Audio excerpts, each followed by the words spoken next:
भाई मुश्किल हो तो मुझसे मांग लेना, चाहिए हो तो मुझे बता देना। सफेद पोश आदमी बताएगा नहीं आपको। ये जो रोडों पे खड़े हैं ना, इनमें से बहुत सारे तो पेशावर हैं। ये तो आते ही इसी नीयत से, पता नहीं कौन से मुल्क भर से आते हैं कि रमजान में जनाब इतने पैसे जमा करके जाएंगे। जिसकी भी इस वक्त 40-50 हजार से कम आमदनी है ना, वो बेचारा हैंड टू माउथ ही है। वो ना भी बताए तो आप उसको दे दें, उसको जरूरत है। यानी हम क्यों ये कहते हैं कोई मुझे मांगे तब मैं दूंगा, मांगने पर मजबूर कर रहे हैं आपको, और मुझे रब बिन मांगे नहीं दे रहा। आप ये बनो ना। आप हम सहरी इफ्तारियां बहुत सारे लोग मस्जिदों में कराते हैं, मैं कहता हूं कराना चाहिए, लेकिन आप सोचे मस्जिद में नमाजी फिर भी सहरी इफ्तारी में बहुत अच्छा खा लेते हैं। कई हमारी बहनें मस्जिद में तो नहीं आ सकती ना, उनके घर में क्या बनता होगा। आप घरों में पहुंचाने की आदत बनाएं। घरों रोडों पे सहरी इफ्तारी हो रही है, ठीक है, लेकिन उससे ज्यादा जरूरी है कि आप बगैर बताए किसी के दरवाजे पर आपके, मैं कहता हूं ढूंढने की भी जरूरत नहीं है। आपके अपने मुलाजमीन देख लो यार, आपके अपने रिश्तेदार देख लो, अपने पड़ोसी देख लो। 40,000 से जिसका स्केल 50,000 से नीचे नीचे है ना, आप उसको राशन भेजोगे वो खुशी खुशी रख लेगा। कि पिछले दिनों की बात है, एक भाई बता रहे थे, हम राशन बांट रहे थे तो एक बंदा आया और उस राशन बांटने वाले को कहता है, मैं अपने बहनोई अपने दामाद के साथ आया हूं, इसलिए अभी तो मैं आपसे राशन नहीं मांग रहा, मैं थोड़ी देर बाद आऊंगा तो मुझे दे देना। और उसने देखा कि वो छोटी कौन सी गाड़ी होती है, FX, बोले उस गाड़ी में आया था हालांकि, मगर उसको भी राशन की जरूरत थी। सब लोग हैंड टू माउथ चल रहे हैं।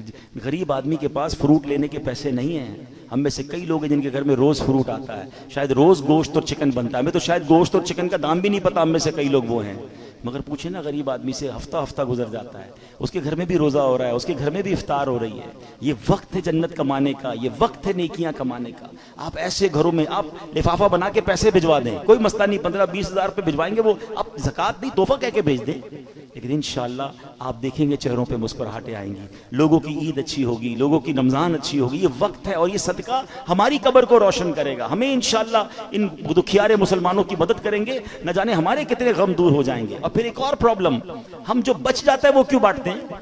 खाना बच गया तो गरीब को दे दें। इस बार एक प्लान कीजिएगा, आप बेशक 100 आदमी को इफ्तार ना कराएं, आप अपने घर में जो इफ्तार करते हैं ना, सबसे पहले आपकी इफ्तार से पहले इफ्तार निकालें और वो अपने मुलाजिम को दें, वही इफ्तार वो पहले खाए, आपके साथ या तो बैठ के खाए या कम से कम वो तो खाए जो आप खा रहे हैं। हम जो बचता है वो उसको खिलाते हैं, जो फेंकने का होता है वो कपड़ा देते नहीं।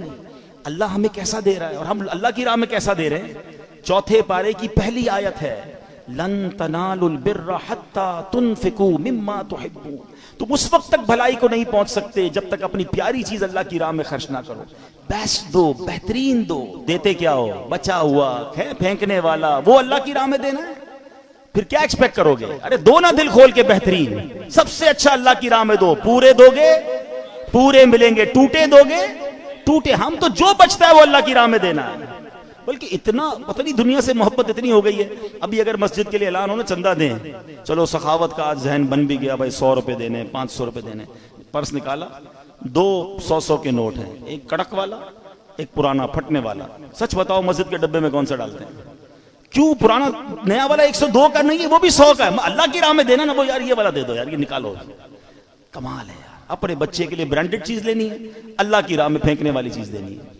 अल्लाह दिल देखता है, अल्लाह को थोड़ी चाहिए इन चीजों की। अल्लाह की बारगाह में थोड़ी जाती है मेरी चीजें, वो दिल देख रहा है कि ये बंदा जब भी मेरी राह में खर्च करता है, जो इसके काम का नहीं वो खर्च करता है। कहीं ऐसा ना हो वो कि अपनी रहमतों को वो रोक ले। तुम दिल खोलकर खर्च करो, वो तुम्हें अपनी हमारी औकात से बढ़कर पहले भी अता फरमा रहा है। और अता फरमा, एक रिवायत भी ऐसी है जिसे कुदसी है, ऐ इब्ने आदम गिन गिन कर खर्च न करो, वरना वो रब्बे करीम भी तुम्हें गिन गिन कर अता फरमाएगा। जब वो बेगिने दे रहा है, मेरी औकात से बढ़कर दे रहा है, तो बांटो ना भाई। ज़कात पूरी हो गई भाई, हमने हिसाब कर लिया, अब और नहीं देने। अरे भाई नेकी का काम आया, दे दो, कोई बात नहीं, अल्लाह भी तो दे रहा है। ज़कात से ऊपर देना मना तो नहीं है, सदका देना मना तो नहीं है, तो खर्च किया करें। नेकी के मौके, ये मौके हैं, ये दिन हैं, और ये बड़ा मुश्किल साल है गरीबों के लिए।